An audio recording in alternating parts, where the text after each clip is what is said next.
So as I was setting up today, I was listening to a podcast about, or a YouTube video about why YouTubers hold their microphones now, like the little teeny tiny lavaliers, especially. And it was just so, I don't know if it was comforting or triggering or what, because getting the microphone out of the shot every time I set up is the most stressful part of my day.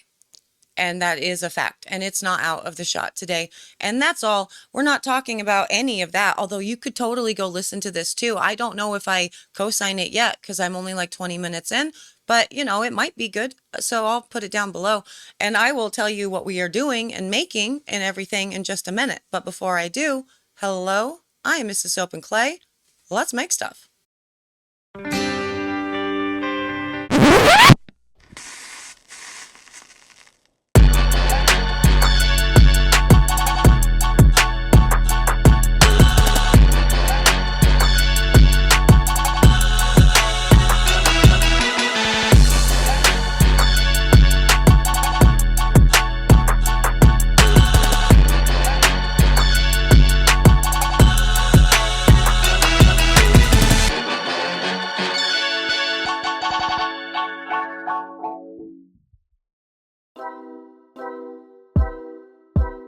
How's it going, Sudsers? Welcome back to the channel. You are at Soap and Clay, where we make all the soapy things. And this week we are making all of the cosmetic things, and not only cosmetic things, but cosmetic things that are infused with all of the awesome skin-loving coolness of coffee.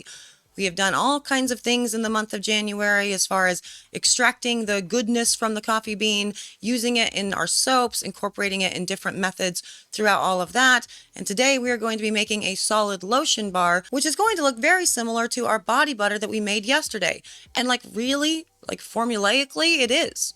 It's very, very similar. And so I thought we would take this opportunity to talk about some of the extracts that will be used in this, as well as what was used yesterday and throughout the week, and talk about how these extracts were obtained and how I think they actually got the clear extracts, managed to get all of that, in the stuff that we can purchase, and why I don't think that it's a necessary thing to purchase at all. So we will be doing a lot of that because over here on this channel, it's not just about the recipes and, whatever. That's not what we do here. We like to explore the science and the nuance and all of the things so we can become more thoughtful, better informed makers, formulators, scientists. And so let's get to the video. We're going to talk about the extracts. We're going to talk about the lotion bar. We're going to do all the things, in the making of the lotion bar.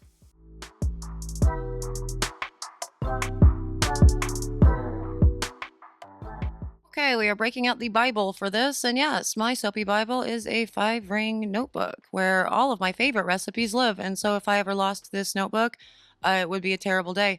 This is one of my favorite pages. Lots of stuff's been spilled on it. That's why the ink is now purple, but I'm just kidding about it being a terrible day because I have moved all those to, a proper format in, a file these days. But today we are going to be making my favorite way to make a body butter, which is a solid lotion bar. So basically the same premise of a body butter. You want some firm oils and butters, and you want some liquid oils and butters, and you don't want them to be too much on the firm side or too much on the liquid side in order to create a nice lotion that is easy to apply and spread nicely without having any sort of overly moisturizing and or drying problems, because you can get that too. So we are going to be making this while we talk about extracts. Now this is going to be for this solid lotion, the coffee variety. This is going to be made using the coffee butter that we have made, as well as a coffee oil, and as well as a coffee extract. Now the coffee extract that I'm using for this, just like the coffee extract that I used yesterday, is actually a holdover from extracts that I picked up at Brambleberry forever ago, and I still had them. I wanted to use them, so I didn't use an actual extract that I made for this, but I also did use an extract that I made for this. So let me explain.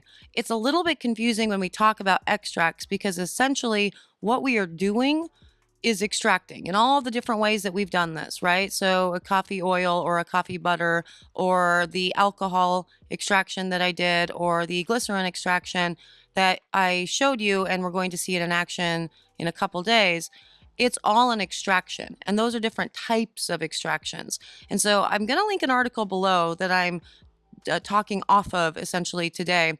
But it says for extraction procedures, quote, in general, extraction procedures include maceration, so mashing it up, digestion, so eating it, decoction, so boiling it and getting the alcohol liquid off of it essentially, infusion, which is what we've been doing, percolation, which is another version kind of decoction, and then you have your others. You have your ultrasound assisted, microwave assisted, and so those are going to be kind of your solvent and chemical based. But with all of this, it's end quote, I suppose, because I didn't really give a direct quote. You'll see the article below. But anyway, with all this, so net, everything that we've done is an extraction. So it's valid to call it an extraction no matter what. It doesn't have to be, categorized as an infusion, et cetera, and so forth. That said, you have noticed that with every extraction that I have done throughout this coffee series, they've all taken on the color of coffee. And the extract that I used from Brambleberry yesterday was very, very clear, as well as one that I will use today. So what is the deal with that? How do they get them clear?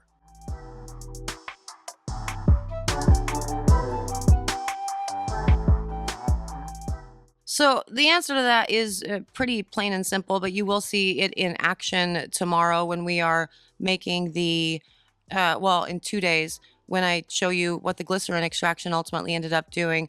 I do believe that they are using green tea or green coffee beans for this, rather, because they're not getting any of the color from the roasted beans that are going to exist no matter what. Two, these are solvent extractions that you're getting from your vendors, which is not a bad thing, because solvents, technically speaking, are any number of things that can be used to do extractions. And so again, as we're referring back to this PubMed article, it says solvents commonly used in extraction of medicinal plants are the polar solvents. So you have your water and your alcohols, your intermediate polar, which is your acetone, and your non-polar, which is going to be your hexane, your ether, or your chloroform. Now think about those and what that means within our soapy creations. How often do we use alcohols? How often do we use water? How often do we use glycerols? How often do we use, I guess we don't use acetone or hexane, but ethers. So those are things that are commonly available to us, and yet still we are getting a kind of cloudy extracts with coffee. So I think what they're doing is using hexane.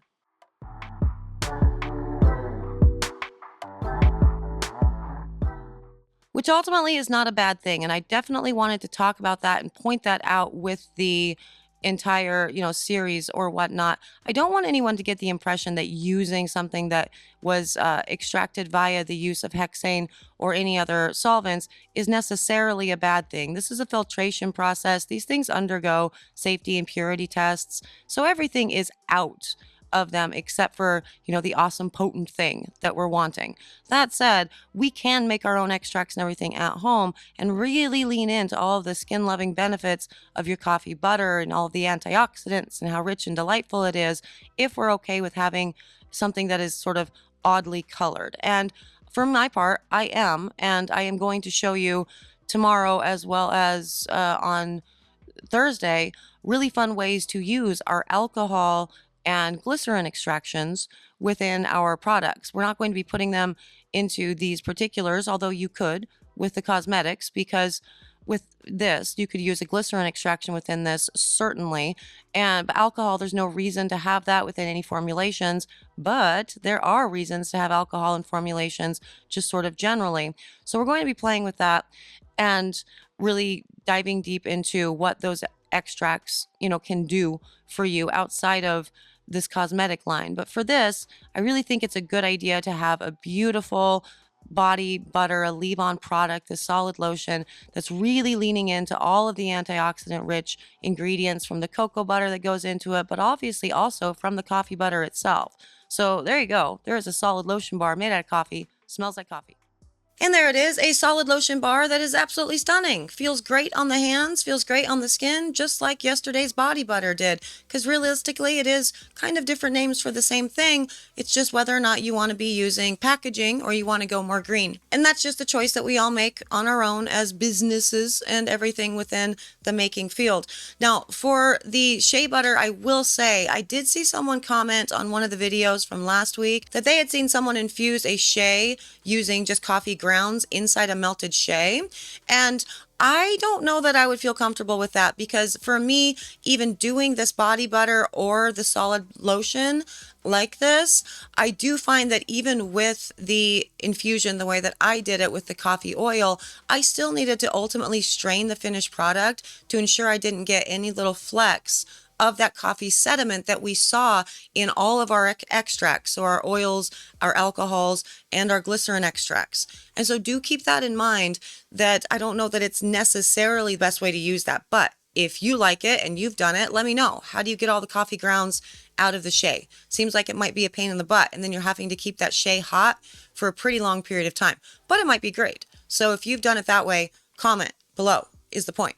Yes. Sudsers, thank you for being everything and for commenting and for being this awesome group of people that exists here, and we get to formulate and think outside the box and come up with new awesome formulations for our soaps and our cosmetics and all the things together. Thank you for asking the hard questions. Thank you for thinking about the tough stuff. I mean, currently we have conversations going on in the Discord right now of the differences between like sodium citrate and citric acid. I love that. How fun is that?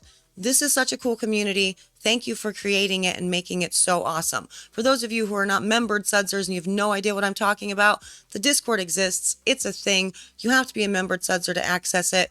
All that information is in the description as well as on the homepage of my channel if you're interested.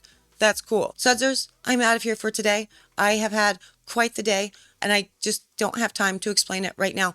But I will see you guys all again tomorrow for something really weird. We are doing something really, really weird. And I feel really, really weird about it. But I'm going to show it to you. And you can weigh in as to whether or not it's a good idea, tomorrow for another round of not at all soapy, but definitely coffee-fueled cosmetic fun. Bye.